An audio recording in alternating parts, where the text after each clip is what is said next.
I cannot stop listening to Michael Giacchino's Fantastic Four theme, and the more I listen to it, the more I'm convinced that this is probably one of our biggest clues to how Marvel wants to introduce us to their first family. After years of waiting, this team is finally coming home to the MCU. And there's definitely a ton of pressure on their arrival to kind of set the stage for what's coming next, especially Avengers Doomsday. And the fact that Marvel has showcased this theme so heavily in trailers, in performances and conventions, and even recent films, it tells me that this music is supposed to solidify the legacy of this team before we even see them on screen. So in this video, we're gonna break down the new officially released track to see what it might reveal about this Fantastic Four. So the way I've interpreted this track is kind of in 4 stages, 4 acts that are all unique enough, but still tell one unified story. So let's just take a listen.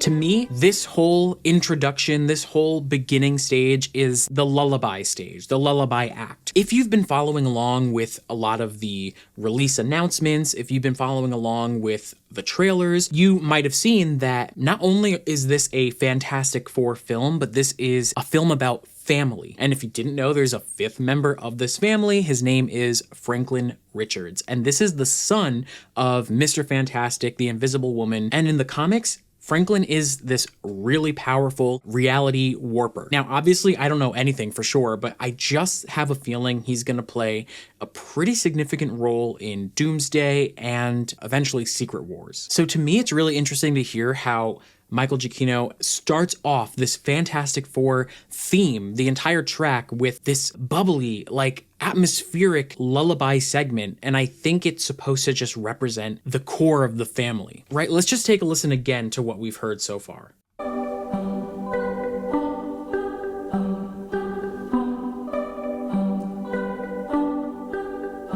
It starts off with that sustained, light, atmospheric ambient pad, and the core rhythm is kind of like these like staccato, droplet, bubbly sounds. He combines like these choir staccatos with, I want to say it's a synth. I think it might be a synth, a plucky sounding synth, or some sort of like variation on a marimba. And if you listen closely, you can actually hear the start of what's gonna become the main Fantastic Four theme later on.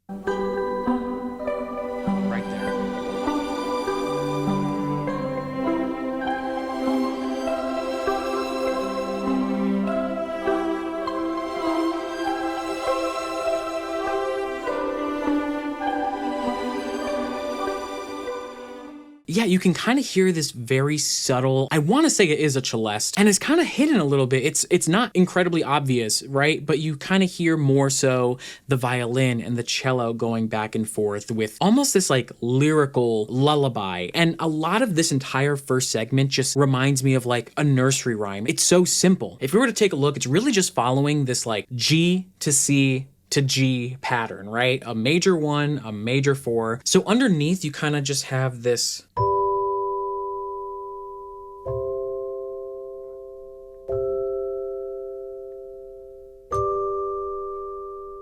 right? Very light, very intimate. And then again, you kind of have that like plucky sound. This is so hard for me to get.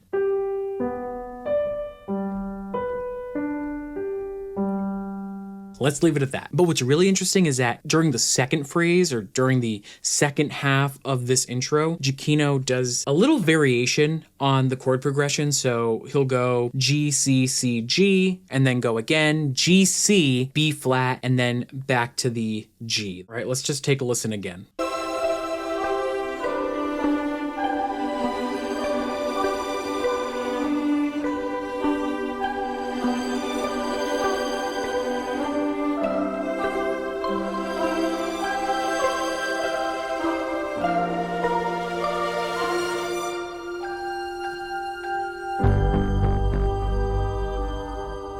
And what I love about these subtle changes is that a B flat chord is really a borrowed chord. If we're in G major, it's coming from the G minor scale. And you're gonna see that throughout the entire track, he kind of combines both major and minor chords pretty consistently. So we're gonna see a lot of this B flat, but we're also really gonna see this introduction to an E flat.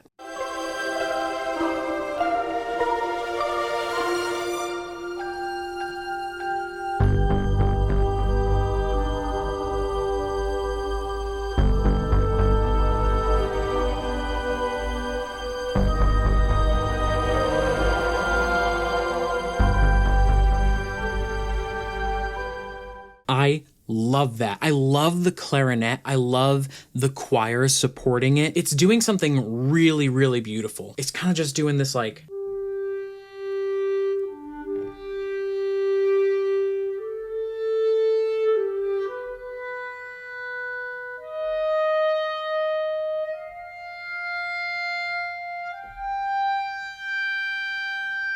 Ugh, it's so good. And this is gonna kind of lead us into the interlude, some sort of transition that is gonna take us out of this lullaby nursery rhyme kind of introduction.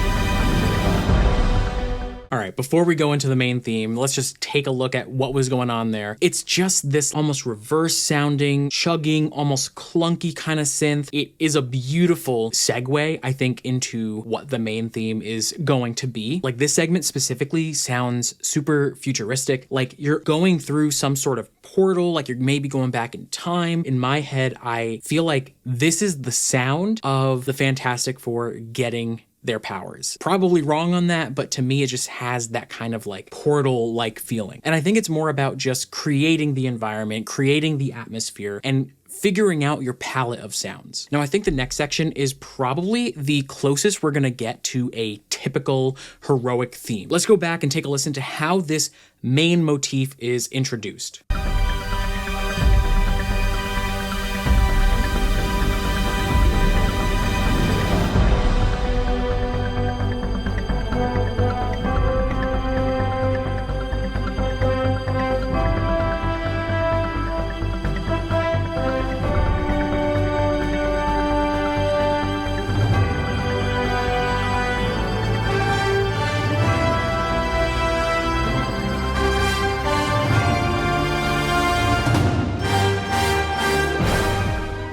It's basically following the exact same chord structure from before. It does quite a few things that we'll talk about, but just to start off, those French horns sound lush and warm and really rich to start, and it's still pretty intimate. Right now, I only have a legato patch loaded up, so those short notes are not gonna sound natural at all, but for the most part, it's like...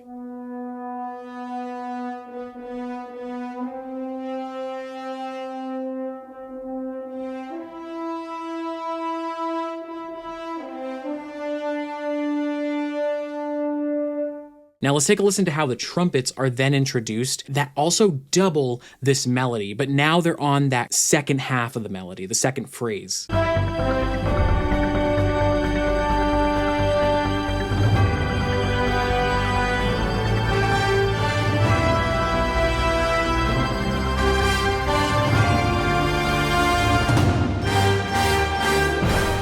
I love the two together. You'll notice that the melody then kind of jumped up. It was kind of doing this simple pattern.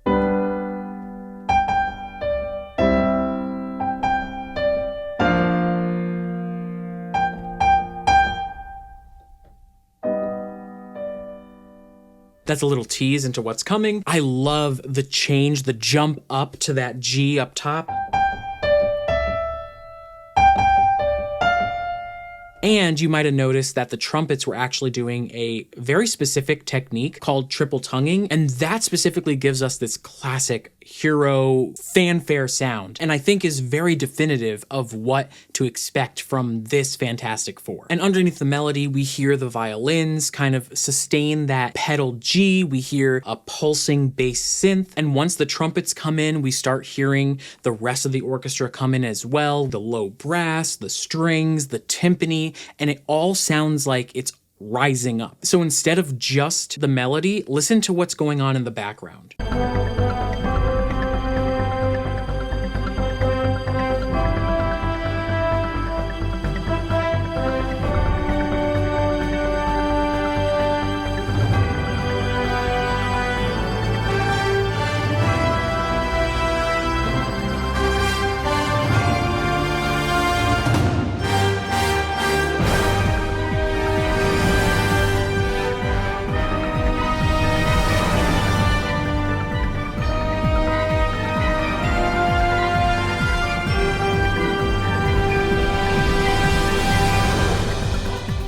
And there's something really unique going on in terms of the chords that Michael Giacchino uses. So he really focuses on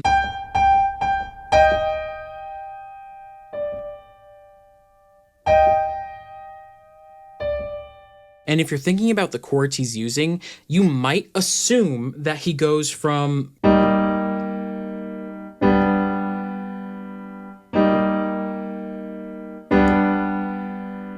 right? You might think he's doing an E flat major chord to G and kind of alternating between the two. But after listening to this so many times, I don't think he really uses that B flat again. Other than the B flat chord, I don't think it's that clean. Instead, I think he actually uses some sort of augmented chord.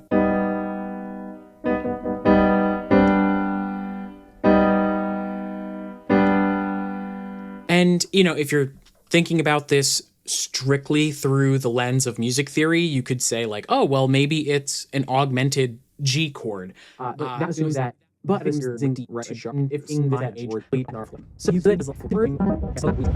the reason why I don't think it's an E flat chord is because we still hear the B natural. It's very subtle, you have to really listen for it, but it is there, and that changes the quality of the chord structure alternating back and forth. Now, the specific name of this chord that he uses almost doesn't matter. What really matters is why he specifically chose to use this chord to begin with. And that is going to be super important to know as we move on later into the track. But what I love about the track is it goes then into these choir staccatos that kind of outline this like... You hear the choir doubled with the woodwinds. It sounds very energetic, very lively. And if you think back to the clarinet that we heard, you kind of hear that rising E flat. So let's take a listen again to the final part of the main theme. Pay attention to how it alternates between these two chords. Take a listen to the choir and the woodwinds. It all creates this big climax that's gonna lead us into our next section, which is the B section.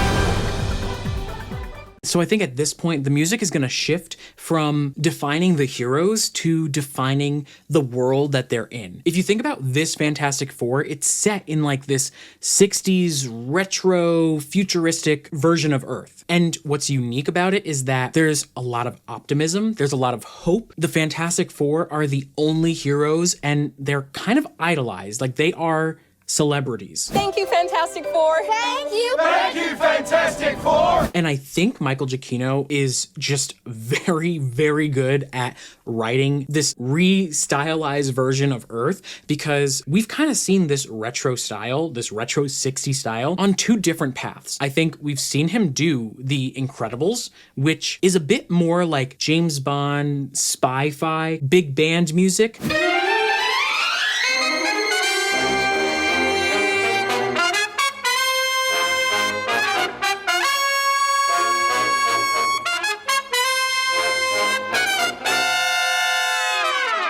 then there's also this other half that is more based in space, based in exploration. They're similar and different in many, many ways, you know. And there's definitely room for both in the world. But yeah, those are two that I'll have my feet in both of those, you know. And the challenge for me is, how do I differentiate them? Because you don't want them just to be the same thing. And to me, this is much more like his score for Tomorrowland, like Lightyear when he did the Buzz Lightyear film. It just has that explorative kind of feeling to it.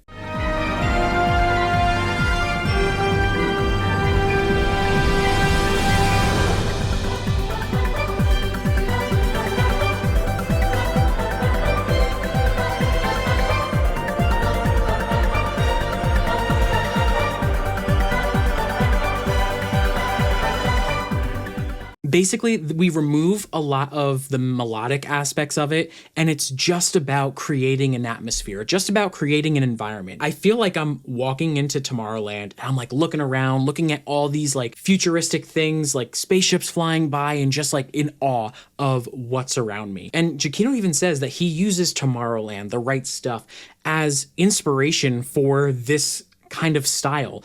And it's funny because I think this is the weird music that he was nervous to write, but it just fits so well. It fits so well with this world of the film. I was slightly afraid to share it with them because I thought, I don't know if this is so weird and different from what Marvel movies have given us so far. And I'm like, are they going to reject this? Is this like a bad idea? I played it for both Kevin and for Matt. They loved it. And a lot of that goes to just our discussions of what tone should be and what we really wanted out of the story and the feeling of this movie. If we listen again, we hear that pulsing bass synth. There's another synth that's kind of like syncopated and arpeggiated. I think the woodwinds and the choir really stand out here. They're doing that.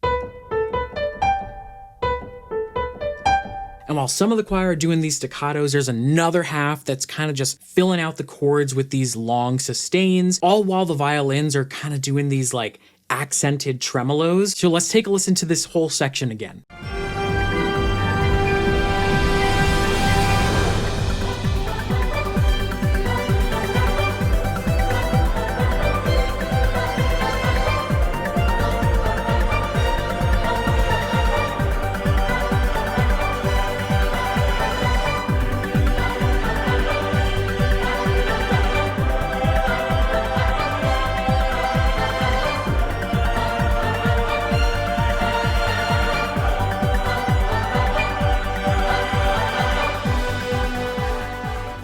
Notice that was just kind of a vamp, right? It follows, again, the exact same structure we've seen before. It's easy enough and simple enough that it can just vamp on and on and on. With this style of music, that's essentially the goal, right? You remove a lot of the melodic elements, any counter melody, it's kind of gone. It's just kind of these rhythmic, active moments that allow the feeling to just feel sustained. And if you're a composer or a musician that's trying to write in different styles, or maybe you need some feedback on your music, or you just need help getting started in your career, then you might want to check out my Composer Odyssey membership. This is a small community where we do live feedback sessions, do some deep dives and masterclasses in this exact kind of thing, you know, talk about the theory and the orchestration, but also the storytelling elements of cinematic music. So if you're interested, definitely check out the link in the description down below to learn more. Now, this next section is probably my favorite part of this entire theme because it's not just a big finale. Well, it is a big finale, but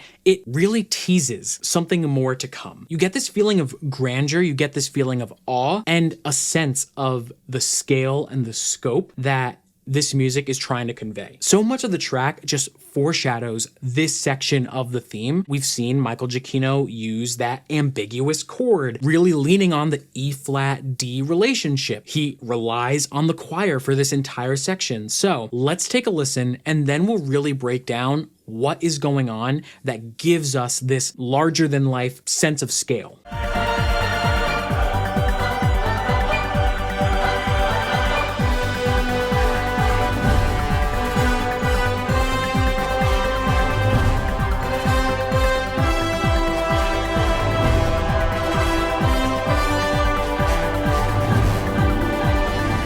Right there, that's that first half of the melody where we go G, C, C, G, right? Simple chord structure, exactly like before. But here, the first thing that stuck out to me was the melody. So here, the trumpets, the horns, they are doubled together on that melody. I think you really could hear the triple tonguing. So dun dun dun bum bum bum bum. And that leads us into the new part of this section where the trombones now have their own counterline.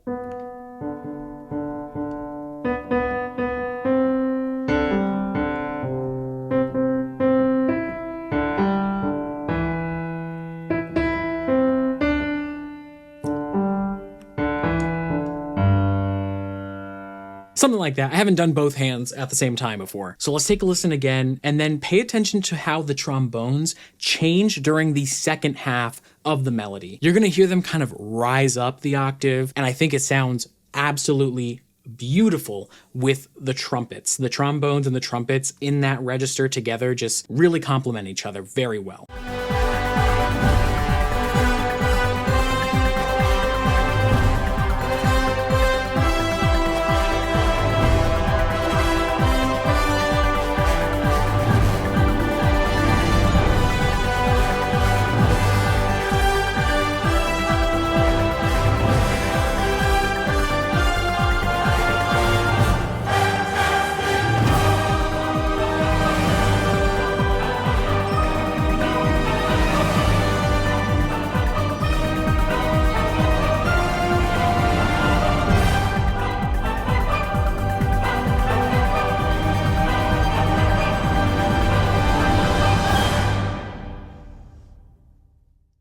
So good, so good. So we went through the end of the piece and there was a lot. I think the most iconic, memorable part of this track is when the entire choir goes Fantastic Four. We don't really hear that much of an active, engaged choir in any of our Marvel music. You know, it's such a unique and rare sound. It's the combination of a full ensemble in the orchestra with a full choir that creates this sense of epic scale, that kind of feeling. So if you're writing and you need your music to have that extra layer of scale, essentially, add some choir. We've heard Giacchino use choir in the past with, I'm thinking, his Jurassic World Fallen Kingdom score, Rogue One, the ending, I believe Your Father Would Be Proud. Think back to Duel of the Fates. There's just something inherently primal about a full-on choir alongside your full orchestra. And now think back to the chords we were trying to figure out, right? We go from...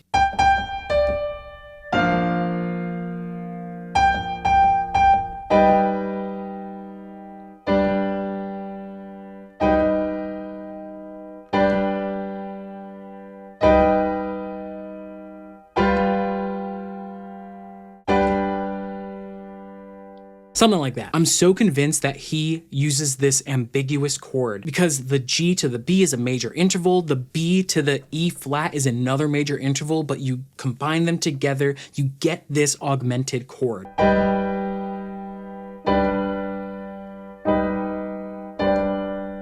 It's such a beautiful but ominous sound, and I think it's done specifically to tease that this perfect utopia, it's not as perfect and clean as you might think. I think it's supposed to be a tease as to what's coming, and if you know the Fantastic Four, and if you've seen the trailers, you know that Galactus is coming. So kind of having that E flat along with just a G, that dissonance just gives us a little sense of worry, but maybe not enough so that the characters are worried yet. And when you have the entire orchestra, when you have the choir, all just performing back and forth, it creates that larger-than-life sense of scale that almost feels galactic in nature. And then at the very end, we hear the French horns create this subtle, mystical feeling by playing up that E flat within the G final chord. So let's just take a listen to that.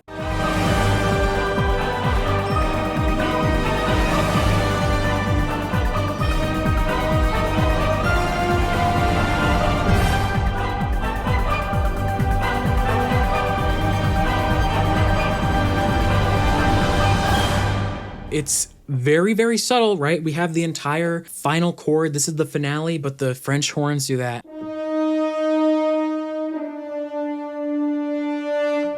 Ugh. It's so good. It's funny because this theme was announced during a convention at Comic-Con, and it was so different that I wasn't sure how I felt about it.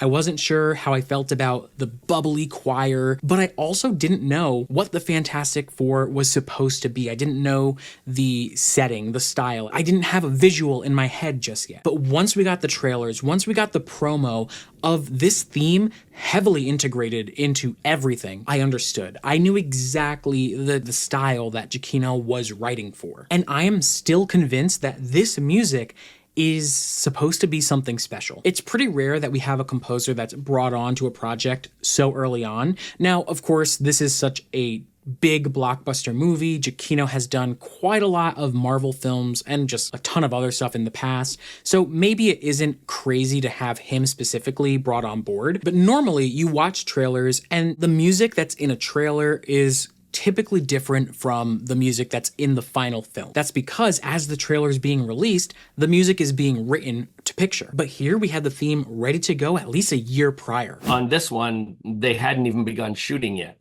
Yeah. When I wrote the Same with theme. the Batman. Yeah, well, same with the Batman, actually. And it's usually not the case. You know, these are they're special moments when you get to do that. And I love that because then you get something that can live with the film as it's being made. And to me, that just shows how much of an investment Marvel has in the Fantastic Four. Again, we've been waiting years for this team to join the MCU. And by having us get to know the theme, we've seen the promotional artwork over the year, it's allowing us to get used to the team. It's allowing us to get to know them before we actually see them in the film. And in a way, it's kind of sad because we know that something big is going to happen.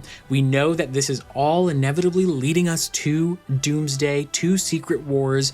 I don't think the Fantastic Four is going to stay in this utopia that long. But until then, this theme just gives us that sense of retro futuristic optimism and hope with a bit of a warning on the side. Now, don't forget to sign up for the membership in the description down below. And if you want another video like this, then definitely check out my Thunderbolts breakdown next. I'll see you over there. And as always, happy composing.